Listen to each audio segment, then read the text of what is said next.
नमस्कार दोस्तों, health of India में आपका स्वागत है। आज इस वीडियो में हम बातें करने जा रहे हैं माइंड हैकिंग या सबकॉन्शियस माइंड प्रोग्रामिंग की कि कैसे 21 दिन में, केवल 21 दिन में अपने माइंड को प्रोग्राम करें और अपने जीवन के किसी भी लक्ष्य में सफलता के शिखरों को छुएं। फ्रेंड्स, हम सभी का कोई ना कोई लक्ष्य ज़रूर होता है। हमारे जीवन का ऐसा लक्ष्य जिसे हम हर कीमत पर पाना चाहते हैं। वो कोई इंसान हो सकता है, वो कोई उपलब्धि हो सकती है, वो पैसा हो सकता है, वो कुछ भी हो सकता है, वो आत्मज्ञान हो सकता है। लेकिन जीवन का एक उद्देश्य होता ज़रूर है। उसके लिए हम कोशिश करते हैं, जो हमसे बन पड़ता है वो हम सब करते हैं। लेकिन क्या सब कुछ करने के बाद हम हमेशा उस लक्ष्य को पाते हैं? या कई बार या कई अधिकांश बार हम असफल हो जाते हैं। सब कुछ सही होता है, फिर भी हम असफल हो जाते हैं। और वहीं कुछ लोग जो हमारे जितना प्रयास भी नहीं करते फिर भी सफल हो जाते हैं। जैसे हर कोई बहुत सारा पैसा कमाना चाहता है और उसके लिए पूरी कोशिश करता है, लेकिन पैसा कमाता कौन है? अगर देखा जाए तो पूरे विश्व की 95% 95% संपत्ति और धन दौलत केवल 1% लोगों के पास है। अगर इंडिया में ही देखें तो 125 करोड़ भारतीयों का 1% यानी 1,25,00,000, ये भी ज़्यादा संख्या है। 1,25,00,000 से भी कम लोग हैं जिनके पास पूरे भारत की संपत्ति का 95% भाग है। क्या ऐसा नहीं है? तो पैसा पाना तो सभी चाहते हैं, वो भी चाहते हैं और हम भी, लेकिन सारा पैसा उनके पास क्यों है? चलिए मान लिया उनमें से कुछ लोगों को वो विरासत में मिला था, लेकिन उनमें से अधिकांश ऐसे हैं जो हमारे जैसी ही परिस्थितियों से निकल कर गए हैं। एक लोअर मिडिल क्लास फैमिली से अधिकांश सुपर सक्सेसफुल लोग पहले हमारे जैसे आम आदमी थे। उनमें ऐसा क्या जादू था? उनने ऐसा क्या चमत्कार किया? क्या उनमें कोई अद्वितीय प्रतिभा थी? प्रतिभा तो खिलाड़ियों और कलाकारों में होती है, जबकि सबसे ज़्यादा धन है राजनेताओं और उद्योगपतियों के पास।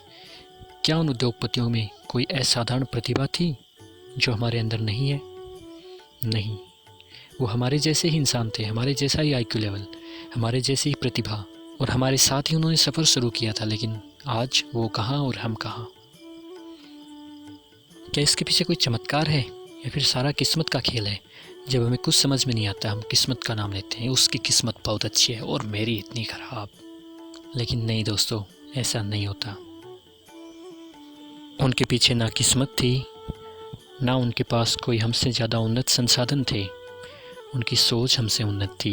उन्होंने अपने माइंड को प्रोग्राम किया वो सोचने के लिए जो वो पाना चाहते हैं, वो अट्रैक्ट करने के लिए जो उन्हें चाहिए, और वैसा बनने के लिए जैसा वो अपने माइंड को बनाना चाहते हैं।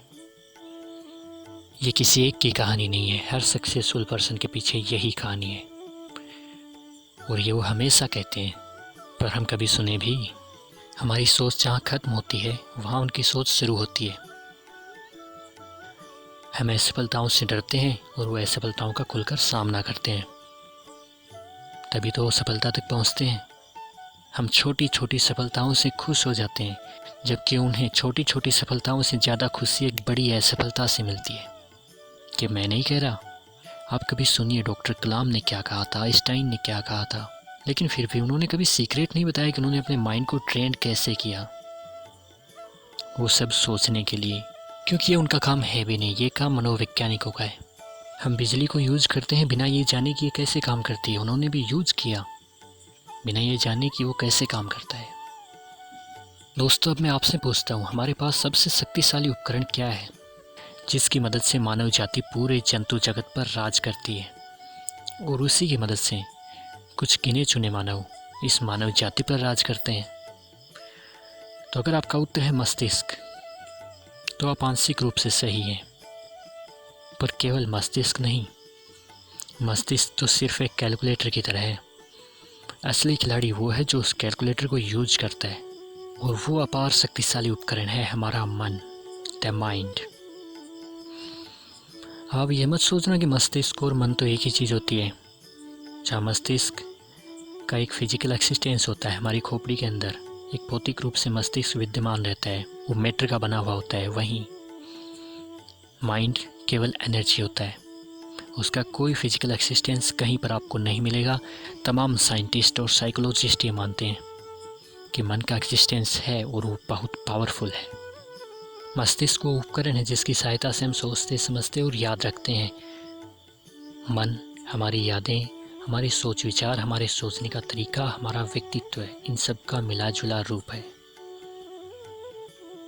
सदियों से चली आ रही खोजों में मनोवैज्ञानिकों ने हमेशा यह महसूस किया कि हमारा मन अपार शक्तिशाली है।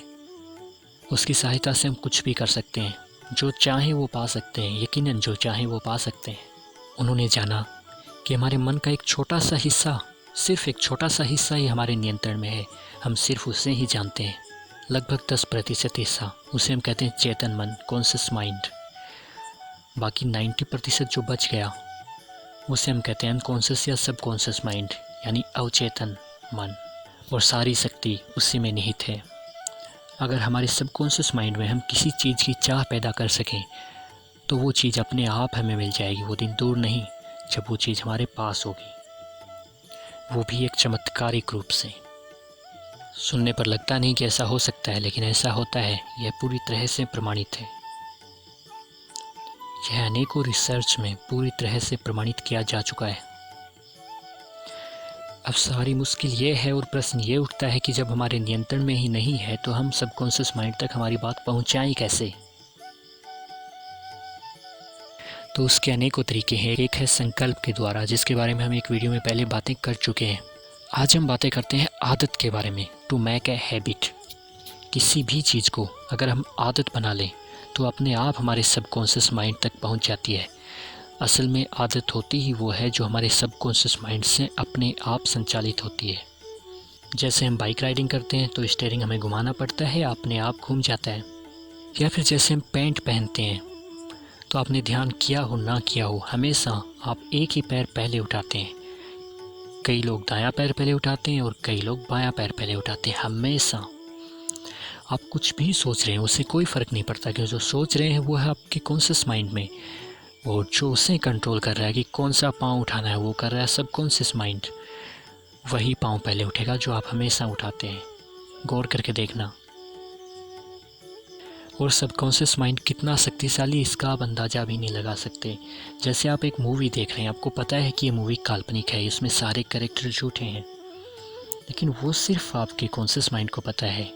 आप अचेतन में तो कोई बात नहीं पहुंचा सकते इतनी आसानी से। तो आप जैसे ही मूवी देखते हैं और मूवी में कोई ऐसा सीन आता है और मूवी में कोई भावनात्मक सीन आता है तो आप भी भावुक हो उठते हैं, आपको सच्चा रियल सा लगता है। कई बार आपके आंसू भी निकलने लगते हैं और कई लोग तो रोने भी लगते हैं। ये सब अनकॉन्शियस माइंड के खेल हैं।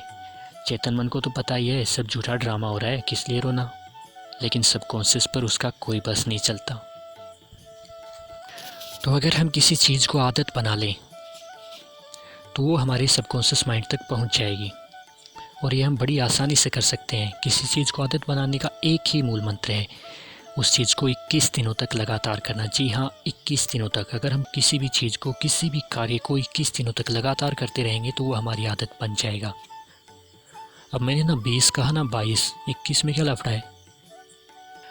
तो आपने ये तो कई बार सुना होगा कि फलां मंत्र को सिद्ध करने के लिए 21 बार जाप कीजिए, 3 हफ्तों में मोटापा कम कीजिए, 21 दिन में गाड़ी चलाना सीखिए, 3 हफ्तों में बोलिए फटाफट इंग्लिश, 21 दिन ये योग मुद्रा कीजिए और बीमारियों से छुटकारा पाइए।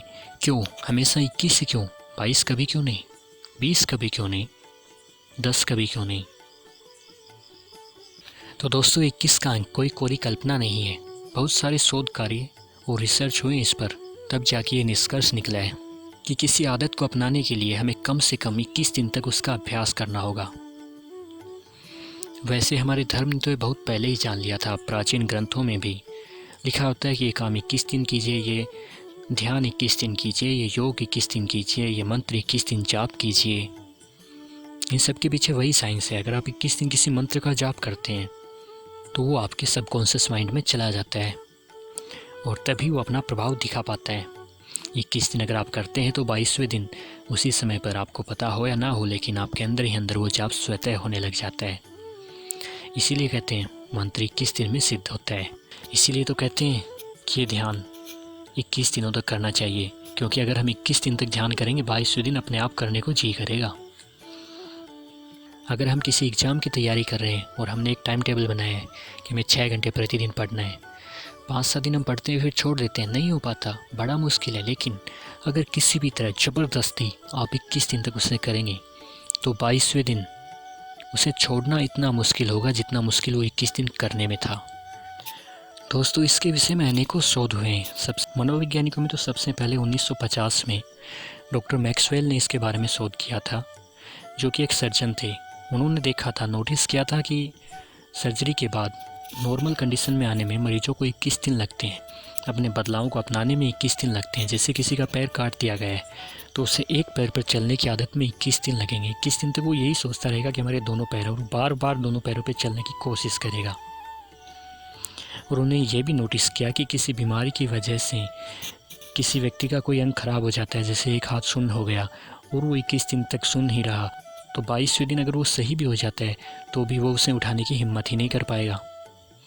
अधिकांश लकवे के मरीज ऐसे ही शिकार होते हैं, जिनके हाथ पांव ठीक तो हो जाते हैं लेकिन उनमें वो इच्छा शक्ति नहीं बचती कि उसे ठीक कर सके।